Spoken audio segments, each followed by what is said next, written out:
আসসালামু আলাইকুম, welcome to Sharmili kitchen. আজ আমি আপনাদের সঙ্গে শেয়ার করতে যাচ্ছি বোয়াল মাছের কষা ভুনা রেসিপিটি করতে আমার কি কি উপকরণ লেগেছে এবং কিভাবে তৈরি করেছি চলুন তাহলে একসঙ্গে দেখে নেওয়া যাক। পুরাটা রেসিপি দেখতে আপনারা আমার সঙ্গেই থাকুন। বোয়াল মাছের কষা ভুনা করার জন্য আমি এখানে নিয়ে নিয়েছি বোয়াল মাছ, টমেটো, কাঁচামরিচ, পেঁয়াজ কুচি, রান্নার জন্য তেল, হলুদের গুঁড়া, মরিচের গুঁড়া, আদা রসুন বাটা একত্রে, পরিমাণ মতো লবণ, ধনেপাতা। বোয়াল মাছে আমি অল্প পরিমাণ লবণ এবং হলুদের গুঁড়া মাখিয়ে রেখেছি। চুলায় আমি পাত্র দিয়ে তেল গরম করে নিয়েছি, দিয়ে দিচ্ছি পেঁয়াজ কুচি। পেঁয়াজটা আমি হালকা ভেজে নেব, বেশি লাল করব না। একটু সফট হয়ে আসলে আমি মশলাগুলো একে একে দিয়ে দেব। প্রথমে আমি দিয়ে দিচ্ছি টমেটো। টমেটোটা যদি আপনারা পছন্দ করেন লাস্টে দিতে, সেই ক্ষেত্রে লাস্টেও দিতে পারেন। আমি এখানে টমেটোটা আগে দিয়ে দিচ্ছি। টমেটো থেকে যে পানিটা বের হবে সেই পানিতেই মশলাটা ভালো করে কষাবো এবং টমেটো থেকে একটা সুন্দর গ্রেভি আসবে। এই যে আমি বোয়াল মাছ কেটে ধুয়ে পরিষ্কার করে খুবই অল্প পরিমাণ লবণ এবং হলুদের গুঁড়া মাখিয়ে রেখেছি। টমেটোটা আমি পেঁয়াজের সঙ্গে সফট করে একটু হালকা নরম করে ভেজে নেব।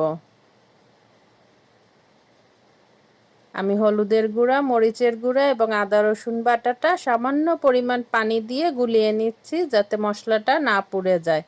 এভাবে আমরা যদি শুকনো মশলাগুলো একটু পানি দিয়ে গুলিয়ে দেই তাহলে সুন্দরভাবে আমরা মশলাটা কষাতে পারি। মশলায় খুব সুন্দর একটা কালার আসে এবং মশলাটা পুড়ে যায় না। এই যে পেঁয়াজ আর টমেটোটা আমার সফট হয়ে এসছে।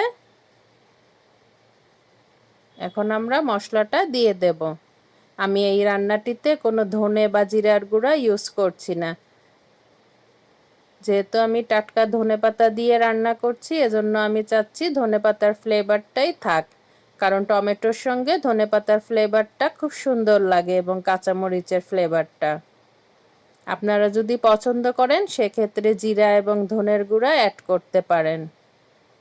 রান্নাটা আসলে যার যার পছন্দ অনুযায়ী, ঝাল এবং লবণটাও আমরা যার যার পছন্দ অনুযায়ী অ্যাড করব।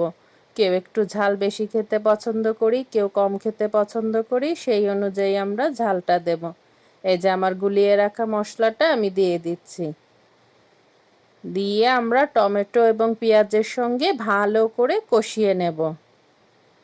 কষিয়ে আমরা মাছগুলা দিয়ে দেব, লবণ হলুদ দিয়ে মাখিয়ে রাখা মাছগুলা দিয়ে দেব।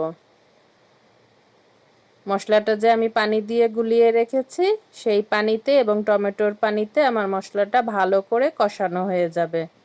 এই যে আমি মাছগুলা দিয়ে দিয়েছি, মাছগুলা ভালো করে কষিয়ে আমি 2 কাপ পানি দিয়ে দেব। ঝোলের পানিটা আমরা যে যেমন খেতে পছন্দ করি সেই অনুযায়ী অ্যাড করব। আমি একটু মাখো মাখো ঝোল রাখবো, একদম শুকনো না আবার ঝোলও না। এই রান্নাটি একটি মাখো মাখো হলে খেতে ভালো লাগে। এই যে ভালো করে কষিয়ে আমি পানি অ্যাড করে দিয়েছি। এখন কাঁচামরিচ এবং ধনেপাতাটা দিয়ে দেব।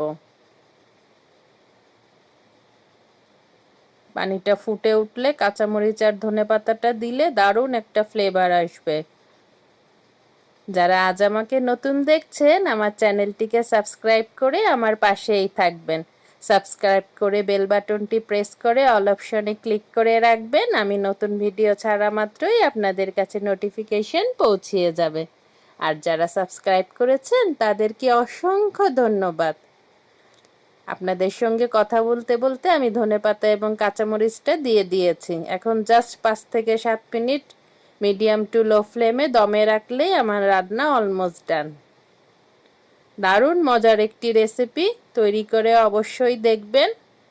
রেসিপিটি ভালো লাগলে অবশ্যই লাইক করবেন এবং ফ্রেন্ডস অ্যান্ড ফ্যামিলির সঙ্গে শেয়ার করবেন।